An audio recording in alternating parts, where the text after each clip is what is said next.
Ah, tortura eterna. Você está me dizendo assim que a morte então não é o suficiente para pagar pecados, que para pagar o pecado, que o preço do pecado é a tortura eterna. Então eu tenho uma notícia muito triste para dar para você.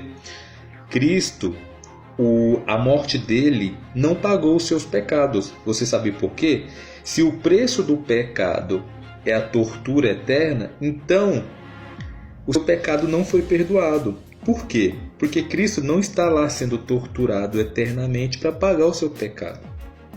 Quando você diz que uma tortura eterna tem de ocorrer para o pecado ser pago, você está invalidando o sacrifício de Jesus. Você está dizendo que a morte não é suficiente para pagar o pecado, que além disso uma tortura eterna tem que ocorrer. Então, o seu pecado não foi pago, porque Jesus não está no inferno pagando o seu pecado.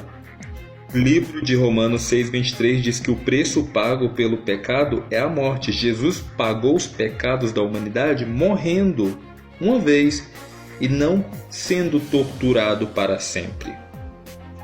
Caso contrário, Jesus ele deveria estar até hoje lá no inferno de tortura eterna, sendo torturado enquanto paga os pecados da humanidade.